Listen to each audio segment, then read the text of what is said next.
ഇന്ന് തന്നെ ഡൗൺലോഡ് ചെയ്യൂ. കാണൂ നിങ്ങളുടെ ഫേവറേറ്റ് ഷോസ്. നോക്ക്, അവളെ സ്നേഹിക്കുന്നു, എവിടെ പോയാലും കൂടെ കൊണ്ടുപോകുന്നു. ചിലപ്പോ അതുകൊണ്ടായിരിക്കും സത്യയോട് കൂടുതൽ ഇഷ്ടം കാണിക്കുന്നുണ്ടെന്ന് എനിക്ക് തോന്നുന്നേ, അല്ലാതെ വേറൊന്നുമല്ല. പിന്നെ നോക്ക്, ഇതൊക്കെ ചെറിയ ചെറിയ പ്രശ്നങ്ങളല്ലേ. ഓരോരോ കുടുംബത്തിലും ഇതുപോലത്തെ 100 പ്രശ്നങ്ങൾ ഉണ്ടാവുന്നില്ലേ? ഇതിന്റെ പേരിലൊക്കെ വീട് മാറാന്ന് പറഞ്ഞാ പിന്നെ അതിനല്ലേ നേരം ഉണ്ടാവുള്ളൂ.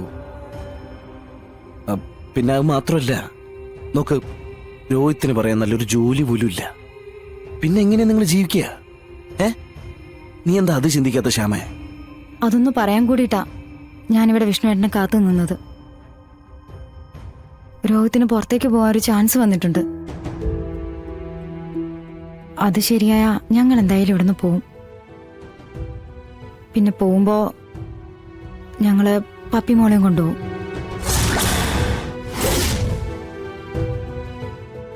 പിന്നീട് ഞങ്ങളോട് ദേഷ്യം കാണിച്ചിട്ടും വിഷമിച്ചിട്ടും ഒന്നും കാര്യമില്ല. അല്ല അതെങ്ങനെയാ?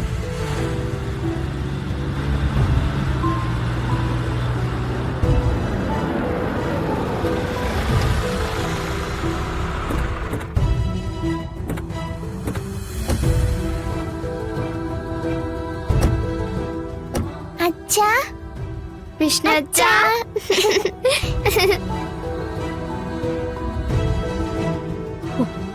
യാത്രയൊക്കെ സുഖമായിരുന്നു, പക്ഷെ ഒരേ ഒരു ഇരിപ്പ് അതെന്നെ തകർത്തു കളഞ്ഞു.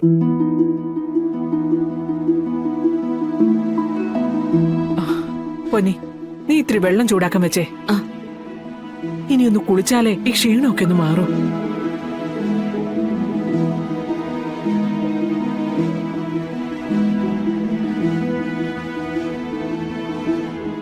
എന്താ വിഷ്ണു അച്ഛാ ആലോചിക്കുന്നേ?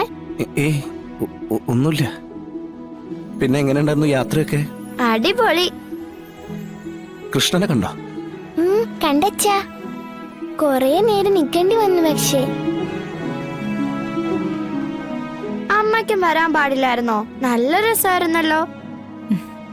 നമുക്കേ പിന്നെ ഒരു ദിവസം പോവാം, അമ്മയും അച്ഛനും മോളും മാത്രമായിട്ട്.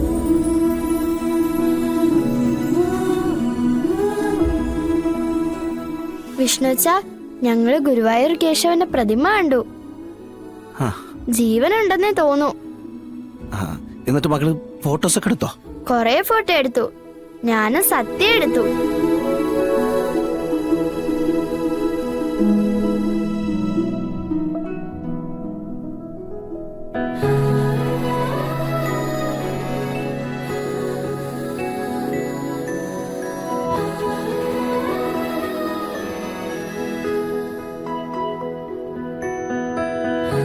അച്ഛാ, അപ്പൊ എനിക്കുമ്മയില്ലേ? ഉണ്ട്.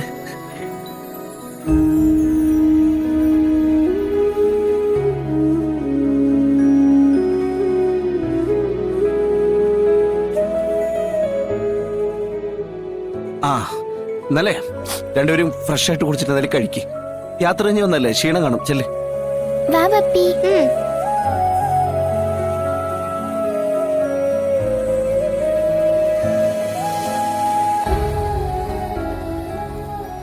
നീ എന്തോടാ ആലോചിക്കുന്നേ? വന്നപ്പോ തൊട്ട് ഞാൻ ശ്രദ്ധിക്കുവാ. അതൊന്നുമില്ല.